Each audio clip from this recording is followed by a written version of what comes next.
ब्रह्म को छोड़कर अन्य किसी भी देवी देवता की या किसी हम प्रभु की ब्रह्म की साधना करते हैं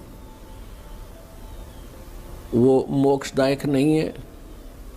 वो आपको जन्म मृत्यु के इस दीर्घ रोग से नहीं छुड़वा सकती।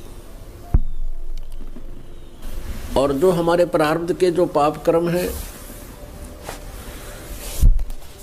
उनको भी पूर्ण परमात्मा ही नाश कर सकता है। नहीं तो आप जी के पास इतिहास है हमारे भगवानों का जिनको हम परमात्मा माना करते थे, जैसे श्री विष्णु जी, उनके अवतार श्री रामचंद्र जी, श्री कृष्ण जी। सत्संग में आपको बताया था कि वो भी अपने प्रारब्ध के कर्मों को समाप्त नहीं कर सके, उनको भोग कर ही समाप्त किया। भगवान श्री रामचंद्र जी पर जाता था कि ये सर्वेश्वर हैं, महेश्वर हैं, सर्वशक्तिमान हैं, सब दुखों का निवारण कर देते हैं। यानी विष्णु भगवान कहो, चाहे श्री रामचंद्र जी कहो या श्री कृष्ण जी कहो। तो हम ये सोचा करते थे कि ये भगवान हमारे दुखों का निवारण करते हैं, ये समर्थ शक्ति है। अब हमने राम की परिभाषा समझनी पड़ेगी, प्रभु की परिभाषा समझनी पड़ेगी, और हमने उन राम में से सिलेक्ट करना पड़ेगा कौन से राम की शरण में जाना है। अब जैसे ये श्रद्धालु कहते हैं, कोई प्रश्न करता है आचार्यों से, गुरुओं से, मंडलेश्वरों से कि क्या श्री कृष्ण अर्थात श्री विष्णु जी हमारे पापों का नाश कर सकते हैं? क्या वे जो श्राप दे दिया जाता है एक दूसरे को 3 ताप के अंतर्गत, क्या हमारे उन 3 तापों का वो नाश कर सकते हैं? तो कहते हैं कि हाँ, भगवान श्री कृष्ण अर्थात विष्णु जी हमारे सब पापों का नाश कर देते हैं। और प्रमाण के लिए कहते हैं, गीता जी अध्याय नंबर 18 के श्लोक नंबर 66 को बोलते हैं कि सर्वधर्मान परित्यज माम एकम शरणम व्रज अहम तवा सर्व पापे भव मोक्षामि मा शुच। पहले तो उनको ये पता नहीं कि गीता जी का ज्ञान श्री कृष्ण नहीं, श्री कृष्ण में प्रवेश करके ये ब्रह्म बोल रहा है, सरपुरुष बोलता है। और व्रज का माने आना नहीं होता, जाना होता है। अब गीता ज्ञान दाता सरपुरुष है, ये ब्रह्म है, और ये परम अक्षर ब्रह्म की शरण में जाने को कहता एकम। एकम माने जिसके बराबर दूसरा ना हो, अद्वितीय। उसकी शरण में जा, उसकी शरण में जाने से फिर तू मेरे सतर की जो पूजाएं हैं मुझे छोड़ दे, ये ब्रह्म कहता है। फिर मैं तुझे यहाँ कुत्ते गधे सूअर यानी कष्ट नहीं दूंगा, मैं अपना कर्जा चुका लूंगा। तो यहाँ पुण्यात्मा विचार करने की बात है कि श्री कृष्ण जी और श्री रामचंद्र जी और श्री विष्णु जी अपने श्राप को, अपने पाप को, कर्म दंड को नहीं समाप्त कर सके, नाश नहीं कर सके। उपासकों का कैसे कर देंगे वह? जैसे श्री विष्णु जी को श्राप दिया था नारद जी ने, और ये श्राप दिया था कि नारद जी के मन में विवाह कराने की प्रेरणा होगी, और उसने देखा कि राजा की लड़की का स्वयंवर था, और उसमें लड़कियां अपनी मर्जी का पति अपनी इच्छा से सिलेक्ट करती थी, और राजा लोग बैठ जाते थे वहाँ सामने आके। नारद जी ने विवाह कराने की सोची, और फिर सोचा भी मेरा विवाह कौन करेगा, मैंने तो कचकोला कढ़ा रखा है, इतनी मोटी चोटी सिर पे, और शकल भी ठीक को ना। तो उसने सोचा कि भगवान विष्णु से उनका स्वरूप ले लेता हूँ। एकांत में जाकर टेलीफोन किया, याद किया, श्री विष्णु जी प्रकट हो गए। नारद जी ने कहा, भगवान मैंने विवाह करवाना है और आप मना मत करियो, आज पहली बार आपसे कोई वस्तु मांग रहा हूँ, मुझे आप हरि रूप चाहिए, मुझे हरि रूप चाहिए, अर्थात आपका सुंदर स्वरूप मुझे दे दे। श्री विष्णु जी ने कह दिया तथास्तु। अब उसका बंदर का मुंह लग गया, बंदर का। हरि माने बंदर भी होता है। अब उसने सोचा नारद जी ने कि आज तेरे सुंदर कोई नहीं सभा में, और जाकर बैठ गया कुर्सी पर जच के। अब वह लड़की आई वरमाला लेकर, सामने देखा बालू बैठा, अब वह एक कदम पीछे से होकर आगे चली गई। नारद जी ने सोचा शायद लड़की की दृष्टि नहीं पड़ी मेरे ऊपर। वहां से उठकर एक और खाली चेयर थी, दूसरे लोग वहां जा बैठा। जो वहां से भी लड़की आगे निकल गई, नारद जी कहने लगे भाई यह अंधी है क्या? और दूसरे तो बोला, साथी ने उसको यो दिखा दिया दर्पण, अगर देख अपनी शकल तो देख ले, हमने डर लगे तेरे थे। तब उसने देखा जब दर्पण यानी अपनी शकल देखी, उसने बिना गिनती की गाली दे दी विष्णु भगवान को नारद जी ने। और उसी समय विष्णु जी आगे और विष्णु जी के गले में वरमाला उस लड़की ने डाल दी। तब नारद जी ने विष्णु जी से कहा कि तू सचमुच धोखेबाज है। जैसे आज मैं एक औरत के वियोग में रो रहा हूँ, एक जीवन तू सारा अपनी पत्नी के वियोग में रोएगा, तुम्हारा कभी मिलन नहीं हो पाएगा। उसी श्रापवश श्री विष्णु जी श्री रामचंद्र रूप में अयोध्या के राजा दशरथ के घर जन्मे। युवा होते ही विवाह हुआ सीता जी के साथ, विवाह होते ही वनवास हुआ। वनवास में तुरंत ही कुछ ही वर्षों के बाद सीता जी का अपहरण हुआ और रावण के साथ युद्ध हुआ। युद्ध के बाद घर ले आए सीता जी को और एक धोबी के व्यंग से सीता जी को घर से निकाल दिया। आजीवन श्री राम और सीता जी का मिलन नहीं हुआ। पुण्यात्मा, भले ही श्री रामचंद्र जी अयोध्या का राज करते थे, लेकिन जिस व्यक्ति का परिवार कहीं हो, उसकी पत्नी कहीं, बच्चे कहीं और वो कहीं, वो सपने में भी सुखी नहीं हो सकता। और अंत समय में जब उसने पता चला कि मेरे पुत्र लव और कुश यहाँ पर हैं, उन्होंने भी उससे नफरत होगी और उनसे बात करना पसंद नहीं किया। और सीता जी भी पृथ्वी के अंदर समा गई, उसके दर्शन तक नहीं किए। पुण्यात्माओं, वैसे तो हम देखो ये भगवान माना करते थे, हमारी आंखें बिल्कुल बंद हो चुकी थी ज्ञान वाली।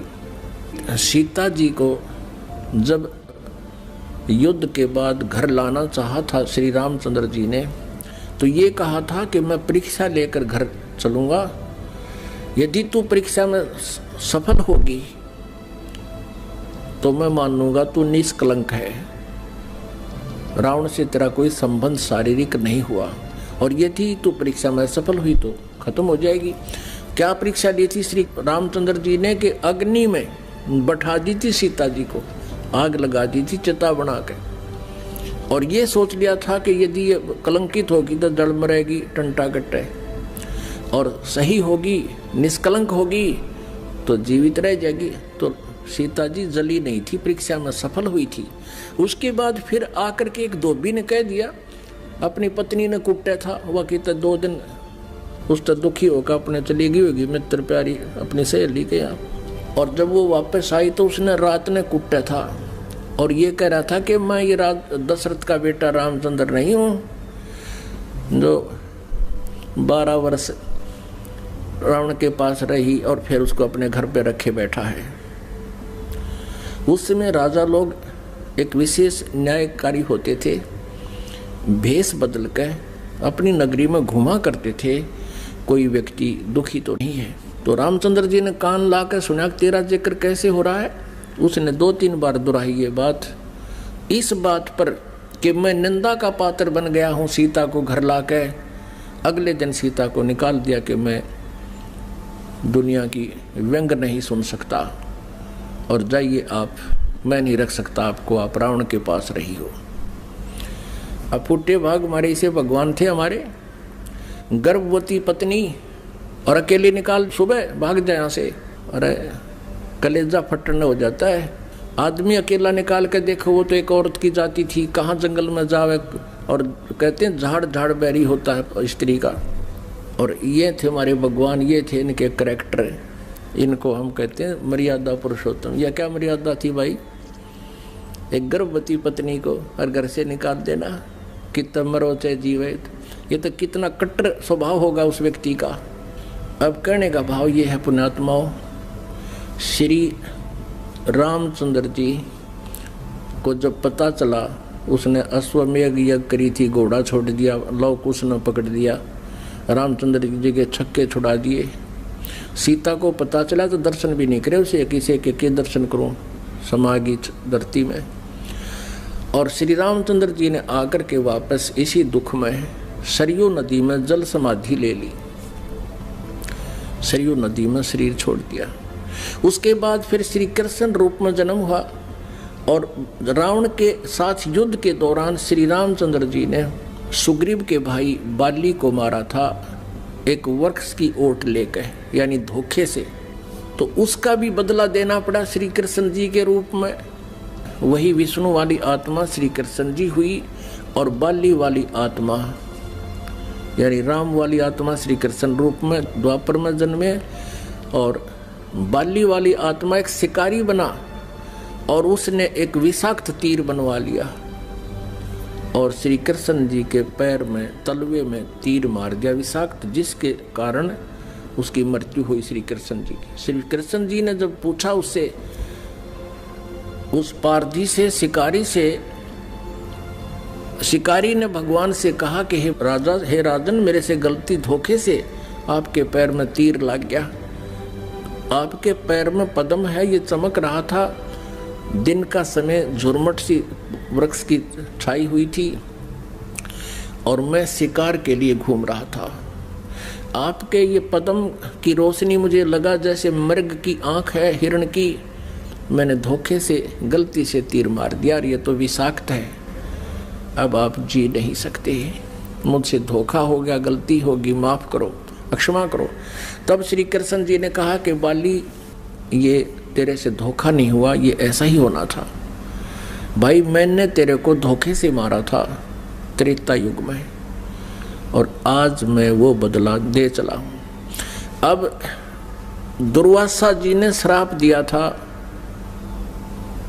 यादव कुल को, श्री कृष्ण जी के कुल को, श्री कृष्ण जी के समक्ष ही श्राप दे दिया था कि यादव कुल का नाश होगा। किसने? इस श्री कृष्ण जी का पुत्र प्रद्युम्न एक लड़की का स्वांग बनाकर, पेट पर गर्भवती लड़की का, स्त्री का स्वांग बना करके पेट पर लोहे का कड़ा है बांध के, ऊपर के गुजरियां वाले औरतों वाले कपड़े पहन के और एक नकली पति बनाकर दुर्वासा के पास गए थे उसे मजाक करने के लिए। और ये पूछा था कि हे ऋषि, सुना है आप भूत भविष्य वर्तमान की सभी बता देते हो, त्रिकालदर्शी हो, बताइएगा इसके लड़का होगा या लड़की। तब दुर्वासा ने ध्यान से देखा कि तो बकवाद कर रहे हैं, कह दिया था कि इससे तुम्हारा यादव कुल का नाश होगा। और दुर्वासा के श्रापवश 56 करोड़ यादव आपस में लड़कर मर गए और श्री कृष्ण जी भी उसी कढ़ाई के तीर से मरा जो शिकारी ने बना रखा था लोहे से। अपने आत्मा जब श्री कृष्ण जी, श्री रामचंद्र जी और श्री विष्णु जी तीनों रूपों में वो स्वयं हैं, वो अपने भी श्राप को यानी कर्म के दंड को नाश नहीं कर सके तो श्रद्धालु के कैसे कर देंगे। एक भक्त ने प्रश्न किया कि क्या श्री कृष्ण यानी विष्णु जी में कोई शक्ति नहीं है? जैसे श्री कृष्ण जी अर्थात विष्णु जी राजा मोरध्वज के घर गए थे, वहाँ उनके पुत्र ताम्रध्वज को आरे से चिरवा कर और उनको जीवित कर दिया था जब वो मृत्यु को प्राप्त हो गए थे। पुण्यात्माओं, कबीर परमेश्वर जी ने फिर ये इसका उत्तर दे रखा है, क्योंकि श्री आदरणीय धर्मदास साहब जी ने भगवान से ये प्रश्न किया था कबीर जी से कि हे भगवान, हमने सुना है श्री कृष्ण जी ने मोरध्वज राजा के पुत्र को आरे से चरवा कर वो मृत्यु को प्राप्त हो गया था, उसको जीवित कर दिया था, और आप कहते हो कि ये समर्थ नहीं है, ये कोई परिवर्तन नहीं कर सकते। भगवान, ये क्या छोटी बात है? तब परमात्मा कबीर परमेश्वर जी ने कहा था कि धर्मदास, जब महाभारत के युद्ध में और अभिमन्यु की मृत्यु हो गई थी, जो सुभद्रा पुत्र थे, और सुभद्रा श्री कृष्ण जी की सगी बहन थी, श्री कृष्ण जी अभिमन्यु को जीवित नहीं कर सके, वहीं पर वे विद्यमान थे। अब धर्मदास साहब ने पूछा कि हे भगवान, कारण क्या था? तब परमेश्वर कबीर जी ने कहा कि ये भगवान आपकी आयु और श्वास को घटा बढ़ा नहीं सकते। अभिमन्यु की आयु इतनी थी, उसके प्रारब्ध में ये परिवर्तन नहीं कर सकते। सुभद्रा रोवे थी, भगवान श्री कृष्ण रोवे थे अपनी बहन के दुख में, पांचों पांडव रोवे थे और उनका कुल नाश हुआ था। तो वहां थी समर्थता दिखाने का समय, वहां था, उसको जीवित कर देते। और वहां क्यों जीवित कर दिया ताम्रध्वज को? क्योंकि उसकी आयु शेष थी, उसके श्वास शेष थे। इतनी क्षमता इनमें है कि इन टूटे फूटे शरीर को ये ठीक कर सकते हैं, लेकिन श्वास नहीं बढ़ा सकते, कर्म दंड को ये समाप्त नहीं कर सकते। तो परमात्मा ने कहा, तुम कौन राम का जपते जापम, तात कटे न ये तीनों तापम। तुम किस राम का भजन करते हो जिस कारण से आपकी साधना से, आपके द्वारा बताए गए इस मंत्रों से आपके अनुयायियों को लाभ नहीं हो रहा। आप उन भगवानों की भक्ति कर रहे हो जो आपकी किस्मत में लिखे हुए उन पापों का वो नाश नहीं कर सकते।